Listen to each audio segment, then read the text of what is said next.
Hola, buenos días, buenas tardes o buenas noches.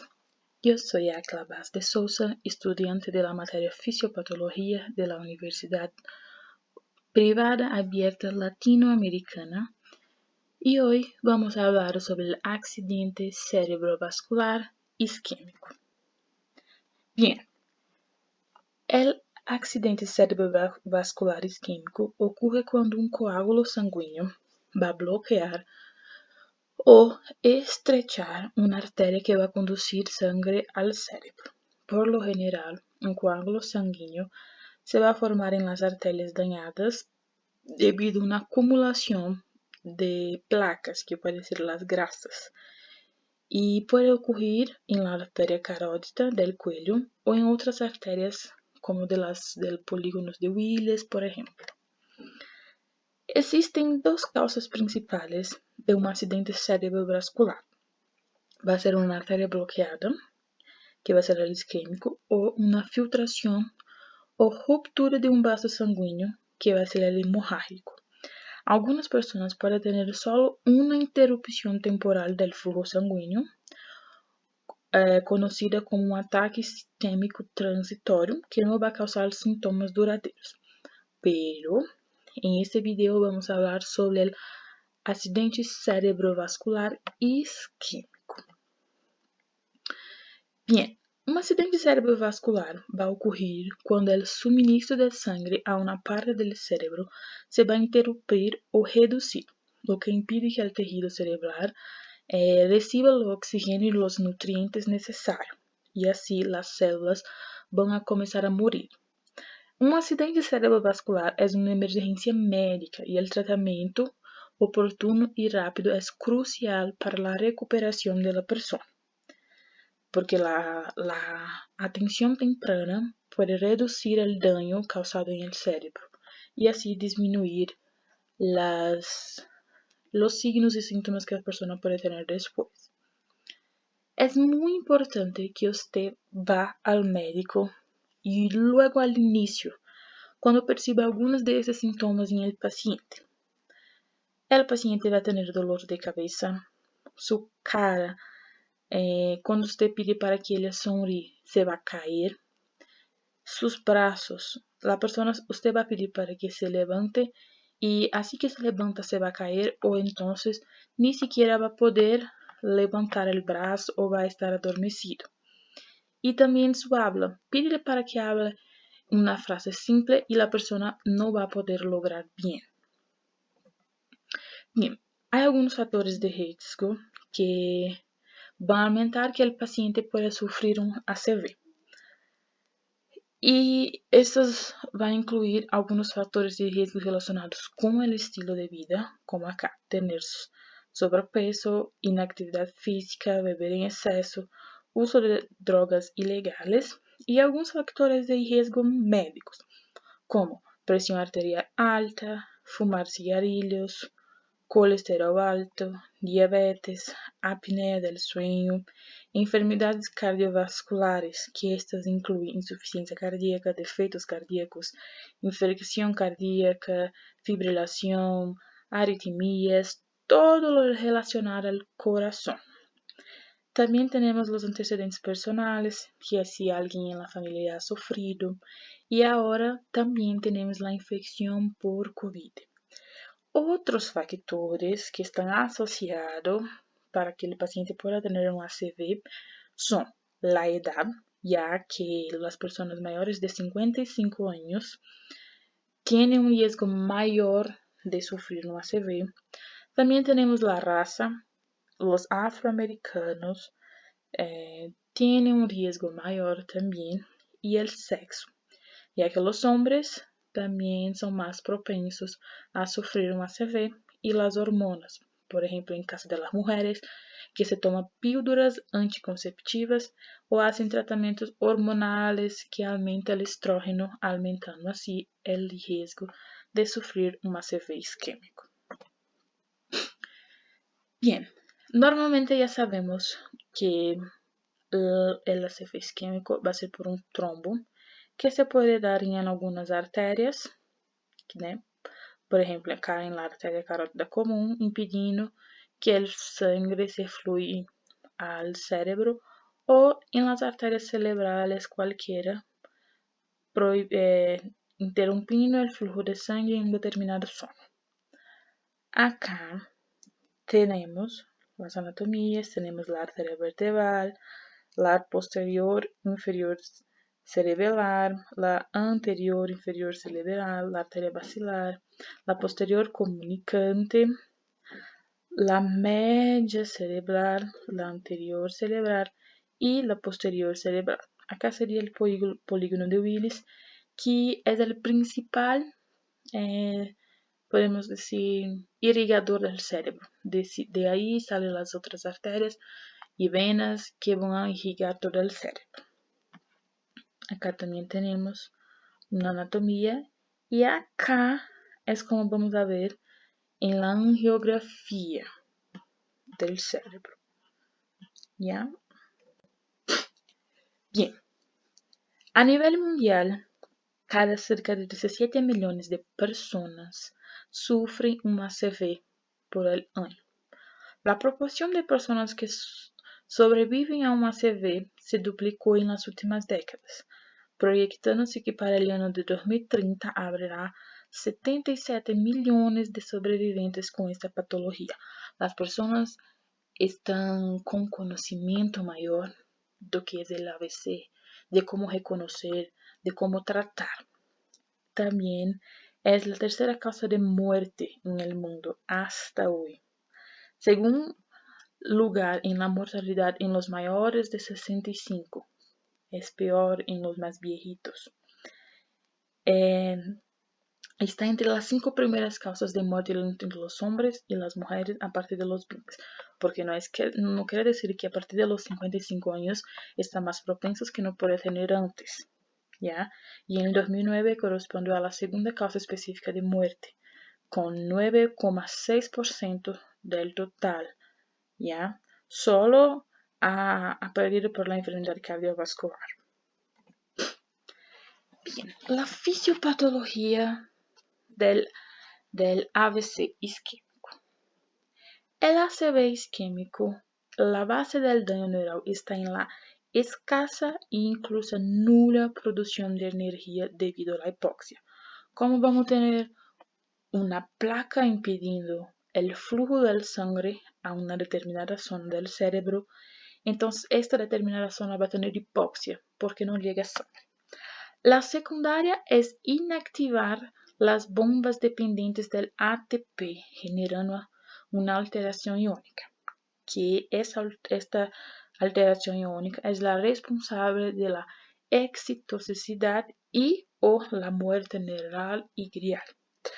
Como respuesta tisular, se va a activar vías inflamatorias, favoreciendo el incremento de la permeabilidad de la barrera hematoencefálica, la infiltración molecular y el edema cerebral. En este último vamos a presentar en el caso de la perfusión post-lesión. Bien, en el caso de la excitotoxicidad, que va a ser un evento inherente al encéfalo como factor desencadenante de la muerte celular. La muerte celular, por su vez, es uno de los ejes primordiales en la génesis de la lesión cerebral.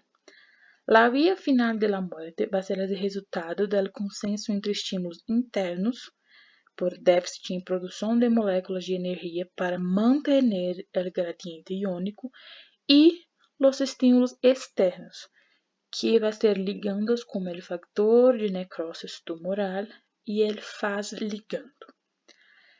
Y a la inflamación, los astrocitos y la microglia son los ejecutores de la respuesta inflamatoria inicial posterior a la muerte neural y glial. Ellas van a tener las citocinas proinflamatorias, como el factor de neurosis tumoral alfa, la interleucina 1 beta, la interleucina 6, los radicales libres de oxígeno, el óxido nítrico y las proteasas, y entre otros, causando así la muerte cerebral por hipoxia en una determinada zona del cerebro que no está recibiendo el flujo sanguíneo necesario o adecuado. Bien, vamos a tener una isquemia y si fuera menor a 20 minutos, es potencialmente reversible y no va a tener tanto daño nerval, teniendo así la recuperación del tejido. Pero si es mayor a 20 minutos, se mueren las neuronas, el tejido necrosa y así el paciente sufre un infarto y se puede morir. Por esto que es muy importante que se detecte los síntomas y se lleve al paciente lo más rápido posible a un hospital. Los signos y síntomas del accidente cerebrovascular incluyen dificultad para hablar y entender lo que los otros están diciendo. ¿Qué quiere decir? El paciente se puede tener confusión, dificultad para hablar las palabras o para entender lo que nosotros estamos diciendo a él. También va a tener parálisis o entumecimiento de la cara, brazo o pierna. Él puede desarrollar un entumecimiento súbito, debilidad o parálisis en la cara, brazo o pierna. Esto a menudo afecta solo a un lado del cuerpo, ¿ya? Como no es una hipoxia generalizada en el cerebro, entonces determinada zona va a afectar un lado del cuerpo. Trata de levantar ambos brazos sobre la cabeza al mismo tiempo y un brazo va a comenzar a caer. Entonces la boca también se puede caer tratando de un ACV isquémico. También va a tener problemas para ver con uno o ambos los ojos. Puede tener una visión borrosa, engrandecida o puede tener doble visión. Tiene un vaso con agua y el paciente va a ver como si tiene dos vasos. También tiene dolor de cabeza, que puede ser súbita y grave, y puede ser acompañado de vómitos, mareos y alteración del conocimiento, síncope, estas cosas todas. Y claro, problemas para caminar. Va a tropezar o perder el equilibrio, siendo que no hay nada que le pueda causar esto, ¿ya? Bien, los exámenes complementarios tenemos algunos, como realizar un examen físico, realizar un examen neurológico, una tomografía computadorizada, imagen por resonancia magnética, angiografía por tomografía o resonancia, ultrasonido de carótida, ultrasonido Doppler transcranial, eletroencefalograma e eletrocardiograma.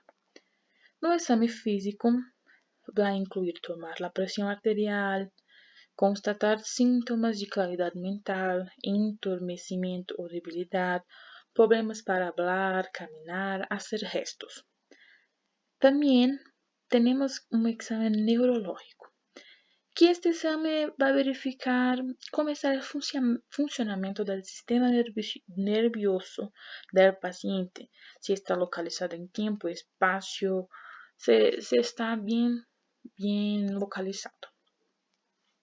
La tomografía computadorizada es una tomografía de la cabeza y por lo general es uno de los primeros estudios que se realiza en un caso de accidente cerebrovascular, ya que puede mostrar si tiene una hemorragia para ya descartar si es hemorrágico o isquémico. Y también puede identificar otros problemas que van a estar acompañados por el ACV. Una imagen por resonancia magnética puede mostrar los cambios en el cerebro. Por ejemplo, ya después de algún día, como acá tenemos un ACV al inicio y su evolución. Entonces, en la resonancia magnética sería más o menos esto. Vamos a poder acompañar el tratamiento del paciente para ver si está mejor, si está peor, cómo vamos a hacer.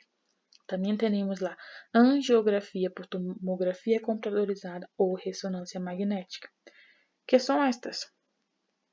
que vamos a inyectar em las venas um produto para ter uma imagem detalhada deles e assim podemos ver como está. Acá vemos que o trombo se localiza acá e acá também. Então, queda melhor para saber qual parte do cérebro está em hipóxia. Temos também a ultrassonido de carótida, que também é uma angiografia, pero em la carótida, que se vai aplicar. El Doppler transcranial, que se usa também como uma angiografia e vai ajudar o médico a identificar qual das artérias que está bloqueada. El eletroencefalograma, que é usado com menos frequência, pero também ajuda para gravar como está a função do cérebro. E o eletrocardiograma, que este estudo vai detectar e registrar a atividade elétrica do coração para ver se o problema da ACV não foi causado por uma fibrilação, por exemplo. O tratamento. Lo primero a hacer es restablecer rápidamente el flujo sanguíneo del cerebro, ya que sabemos que el paciente no puede quedar en hipoxia en determinadas zonas. E aí, vamos a entrar com medicamentos de emergência por via intravenosa, que estes podem dissolver o coágulo, pero se deve administrar dentro de las 4 a 5 horas a partir do momento que se iniciaram os sintomas. Também temos os procedimentos endovasculares de emergência, que se tratam de acidentes cerebrovasculares isquêmicos dentro do vaso sanguíneo, bloqueado direto, vai ser um tratamento direto em el vaso, que vai ser com medicamentos administrados diretamente no cérebro ou a extração do coágulo com recuperador de stent. Outros procedimentos que temos sirve para diminuir o risco de sofrer outro acidente. Depois que o paciente já tem um ACV isquêmico e se nota que pode sofrer de novo, então podemos usar um procedimento para abrir uma artéria que já se ha estrechado devido a uma placa. E as opções que temos vão variar segundo sua situação ou sua localização e vai incluir a endarterectomia carotídea, a angioplastia e o stent. A prevenção. Para prevenir a ACV por hemorragia intracerebral e isquêmico, devemos, é basicamente o mesmo. Controlar a pressão arterial, o colesterol, o uso de álcool, de las drogas ilícitas e o cigarrillo. Si has tenido ya un ACV isquêmico ou um ACV isquêmico transitório, podemos recomendar medicamentos para ajudar a reduzir o risco de sofrer outro acidente, como medicamentos antiplaquetários, tá? Que pode ser Agrenox, que é uma combinação de aspirina em doses bajas, e o medicamento antiplaquetário dipridamol para reduzir o risco de outro coágulo de sangue. Também temos os anticoagulantes. Estes medicamentos vão a reduzir a coagulação da sangue. A heparina é de ação rápida e se pode realizar a curto prazo em el hospital. E a warfarina, que é de ação mais lenta, se pode usar a largo prazo. Então, vai ser um tratamento que você já vai fazer em sua casa. Existem vários medicamentos anticoagulantes mais novos para prevenir os acidentes cerebrovasculares em pessoas de alto risco. E estes incluem dabigatran, rivaroxaban, apixaban e edoxaban. São de ação mais curta que a warfarina e, por lo general, não requer exames de sangue nem monitoramento por parte do médico. Assim que se hace seu diagnóstico e hace o controle, el médico va a escoger cuál es el mejor tratamiento para usted y te va a mandar a casa con este tratamiento. Y así va a disminuir el riesgo de complicaciones debidos al ACV. Bien, el tiempo es oro para el cerebro que ha sufrido un ACV isquémico. Espero que con este video te ayude a diagnosticar más temprano a una persona que está sufriendo un ACV y que le ayude a salvar su vida. Muchas gracias. Nos vemos.